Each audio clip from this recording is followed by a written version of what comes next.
Assalamualaikum warahmatullahi wabarakatuh. Bagaimana kabarnya teman-temanku semuanya? Tetap stay tune ya di channel Kopi Inspirasi 81. Baik teman-teman, kali ini saya akan menjawab salah satu pertanyaan dari teman-teman ya. Ada yang bertanya, Pak, bagaimana mengenai kebun yang lama tidak dirawat? Di video Bapak saya lihat dalam pemupukan untuk kebun yang lama tidak dirawat itu menggunakan pupuk NPK yang paling baik. Ya benar teman-teman ya. Cuman yang ditanyakan lebih spesifik lagi adalah NPK yang seperti apa, Pak? Nah, ini teman-teman ya.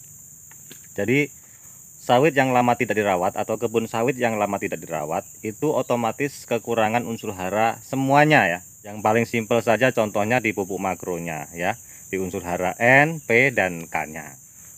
Perlakuan khusus yang diberikan kepada tanaman yang atau sawit yang lama tidak dirawat itu tidak sama pemupukan di sawit yang notabene sudah terawat.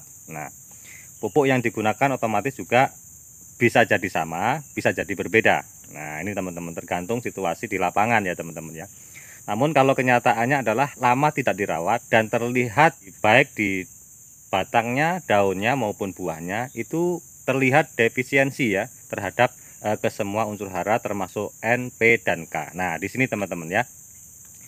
Otomatis kalau kesemuanya unsur hara ini berkurang, kita wajib ya memberikan keseluruhan unsur hara ini atau kita kembalikan unsur hara ini ke pohon tersebut atau kita memberikan unsur hara ke semuanya ini ke pohon tersebut. Nah, kenapa kita pilih dengan pupuk majemuk? Nah, supaya berbarengan dalam pemberian itu ketiga unsur hara makro ini diberikan secara bersama-sama dan akan diterima oleh pohon itu secara bersama-sama. Nah, ini kalau perlakuan dalam pemupukan di kelapa sawit untuk yang kelapa sawit yang lama tidak dirawat. Nah, sekarang spesifiknya apa? Pupuk apa yang paling cocok diberikan untuk sawit yang lama tidak dirawat?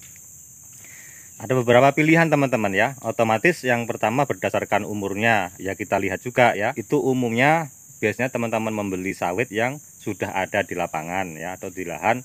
Anda lihat dan umurnya itu sudah menginjak di atas daripada 5-6 tahun ke atas atau 7 tahun ke atas. Nah, ini akan sangat mudah ya teman-teman ya. Maka dalam umur-umur seperti ini, umur TM, sawit usia tanaman menghasilkan. Nah, kalau usia tanaman menghasilkan, ini berarti ke semua unsur itu diberikan. Juga kalau kita melihat berdasarkan umur, dia juga memerlukan kalium yang tinggi. Nah, di sini letaknya teman-teman ya. Jadi yang paling aman untuk kalium yang agak tinggi ke atas ya, karena dia di samping memerlukan N dan P yang tinggi, dia juga memerlukan kalium yang tinggi. Kenapa? Karena dia sudah usia TM.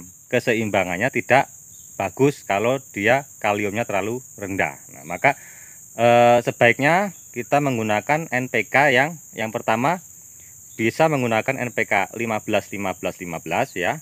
Yang kedua kita bisa menggunakan NPK 16 16 16. Nah, itu yang sering saya gunakan teman-teman ya untuk di sawit saya sendiri. Jadi untuk memperbaiki performa daripada sawit yang lama tidak dirawat. Nah, kenapa kita pilih pupuk ini? Maka acuan kita adalah yang pertama kita harus memperbaiki batang dan daun ya. Daun dan batang atau batang dan daun. Ini memerlukan unsur hara N yang tinggi dan memerlukan unsur hara P yang tinggi. Nah, untuk K-nya bagaimana? Nah, karena usia TM, maka K-nya juga harus tinggi, teman-teman. Tapi tidak setinggi seperti kalau kita memelihara ingin menghasilkan buahnya. Tidak, ya. Yang penting untuk N dan P-nya itu tinggi, kemudian untuk K-nya itu jangan di bawah 15. Kalau bisa di atas 15 karena dia usia TM, ya. Maka yang paling aman yaitu yang netral ya. NPK-nya itu sama 15 15 15 atau 16 16 16. Nah, di sini teman-teman. Kalau Anda menggunakan NPK yang K-nya itu juga terlalu rendah, maka juga tidak menyokong daripada tanaman usia TM Anda ya. Terkecuali yang lama tidak dirawat itu usianya masih TBM ya. Itu tidak apa-apa. Nah, sekarang tinggal tergantung dosisnya saja. Ikuti usia daripada tanaman Anda. Begitupun dengan usia TM, Anda bagaimana dosisnya? Ikuti dosis untuk NPK teman-teman ya. Ikuti dosis untuk pemupukan dengan menggunakan pupuk NPK. Anda bisa mengikuti dosis pupuk NPK 13627. Anda bisa menggunakan itu ya. Dosisnya ya.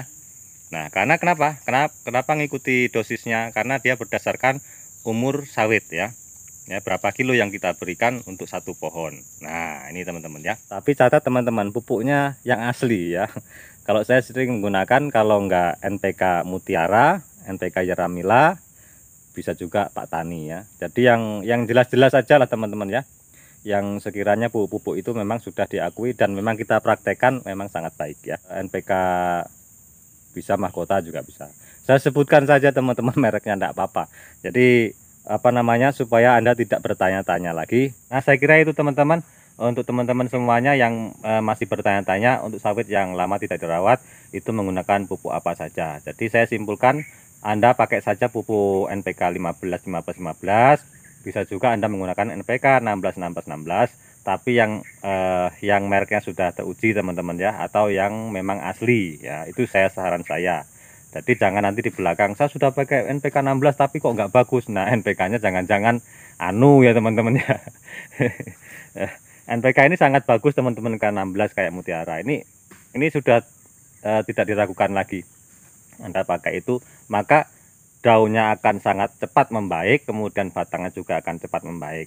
Jangan berharap buah dulu teman-teman ya. Jangan berharap buah dulu untuk tahap pertama pemupukan sawit yang lama tidak dirawat. Syukur-syukur kalau buahnya muncul dengan baik. Ya, kita larikan ke vegetatif dulu ya teman-teman, untuk perbaikan performanya batang dan daunnya.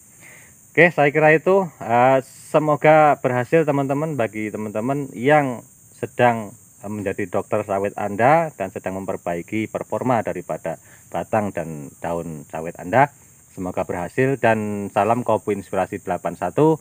Sehat selalu buat teman-teman semuanya. Wabillahi taufiq wal hidayah. Assalamualaikum warahmatullahi wabarakatuh.